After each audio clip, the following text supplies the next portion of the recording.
స్వామి ఆయుధాల యొక్క వర్ణన ఉంది. ఇవి చిట్ట చివరిలో చెప్పడంలో వ్యాస మహర్షి యొక్క ఉద్దేశ్యం ఏమిటంటే, మనుషులు సాధారణంగా భౌతిక ప్రపంచంలో ఆయుధాలకే భయపడతారు. మీరు భయపడేటువంటి ఆయుధాలలో అతి ఉన్నతమైనవి, అత్యుత్తమమైనవి, అతి తీవ్రమైనవి నా దగ్గరే ఉన్నాయి, మీరు భయపడకండి అని విష్ణు సహస్ర రచనా కాలానికి ఉండే ఆయుధాలు చెప్పారు.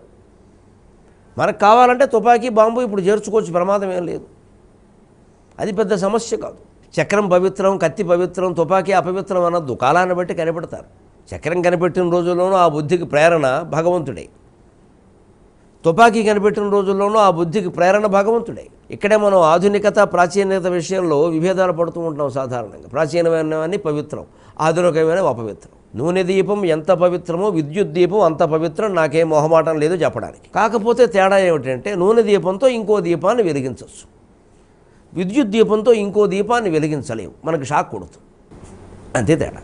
కానీ కొంపలార్పదలుచుకున్న వాడికి విద్యుత్ దీపం కంటే నూనె దీపమే తేలిక. పట్టుకెళ్ళి చూరు కింద పెడితే కొంప అంటుకుంటుంది. దేని నష్టాలు దానికి ఉన్నాయి. నూనె దీపం పవిత్రం, విద్యుత్ దీపం అపవిత్రం ఉండడం చాలా పొరపాటు. అంటే దీపం జ్యోతి పరం బ్రహ్మ అని ఎలా నమస్కారం చేస్తున్నామో, ఎడిసనాయ నమః, ఎడిసనాయ నమః అని కూడా నమస్కారం చేయాలి. ఎంత మహానుభావుడు అండి ఎడిసన్.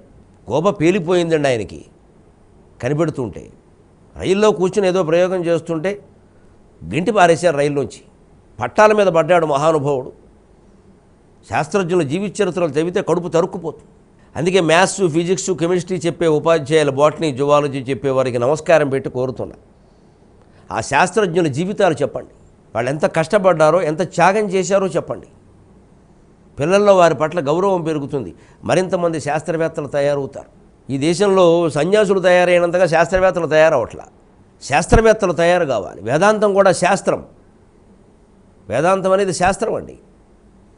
శాస్త్రవేత్తలలో ఆ ఉద్దేశం కూడా ఉంది. శంకరాచార్య వేదాంత శాస్త్రవేత్త, రామానుజాచార్య వేదాంత శాస్త్రవేత్త, మధ్వాచార్య వేదాంత శాస్త్రవేత్త. వీళ్ళు కేవలం భక్తులు కాదు, శాస్త్రవేత్తలు వాళ్ళు. అయితే ఆయుధాల్లో ప్రాచీనం, నవీనం ఉంటాయి, ఇంకా కొత్త ఆయుధాలు ఇంకా తర్వాత వస్తాయి. ఇప్పుడు రసాయనిక ఆయుధాలు కనిపెట్టారు, జీవుల మీద ప్రయోగిస్తారు. అందుకే మనం సహజంగా ఆయుధాలకు భయపడతాం. కాబట్టి బెజవాడ కనకదుర్గ చేతుల్లో 10 చేతుల్లో 10 ఆయుధాలు ఉంటాయి. బిడ్డ, నువ్వు ఏ ఆయుధాలకి భయపడుతున్నావు అవన్నీ నా చేతుల్లో ఉన్నాయిరా, కావాలంటే ఇంకోటి పెట్టుకో, నాకేం అభ్యంతరం లేదు, వచ్చి ఇక్కడ కూర్చోమ్మా, నా పాదాల దగ్గర కూర్చో, నేను కాపాడదా అంటే అర్థం ఏమిటి? గుళ్ళోకి వెళ్ళి అమ్మవారి కాళ్ళ దగ్గర కూర్చుంటే కాపాడేస్తుందనే. అమ్మవారిని నిరంతరం మనస్సులో ధ్యానించమని. గుళ్ళోకి వెళ్ళి కూర్చోవడం అందరికీ సాధ్యం అవుతుందా? అక్కడ పూజారి గారికి సాధ్యం కావచ్చు, వాళ్ళకి మాత్రం సాధ్యమా? దుర్గగుడిలో ఉండేవాళ్ళని 80 మందిని బదిలీ చేసేట ఒక్కసారే. పైగా ఒకవేళ భక్తులైనా వాళ్ళకి ఇప్పుడు అవకాశం పోయిందిగా, వేరే గుళ్ళోకి వెళ్ళవలసిందే కదా. అంచేది అమ్మవారి పాదాల దగ్గర కూర్చోవడం అంటే ఏ గుళ్ళోకి వెళదాం, అక్కడ కూర్చుందాం అని ఆలోచించదు. అక్కడ మళ్ళీ పోటీలు పెరుగుతాయి, వ్యాపారాలు పెరుగుతాయి, టికెట్లు పెడతారు. మన మనస్సులోకి అమ్మవారిని రప్పించగలిగితే, కొత్తగా రప్పించక్కల్లా, అక్కడ ఉంది ఆవిడ. మన మనస్సుని ఆవిడ పాదాల మీద కేంద్రీకరించగలిగితే చాలు. అంటే స్మరణ. నాకు అది ఈధిత సంచన్న నమజ్జన తమోగుణ. అదే ఉపాయం ఇక్కడ. శంఖభృత్, నందకి, చక్రి, శారంగధన్వ, గదాధర అని నా దగ్గర ఉన్నాయ్యా. శంఖం ధరించింది ఆయనే.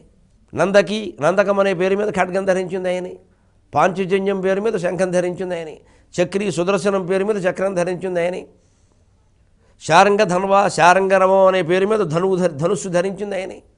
గదాధరక, కౌమోదకి అనే పేరు మీద గద ధరించింది ఆయనే.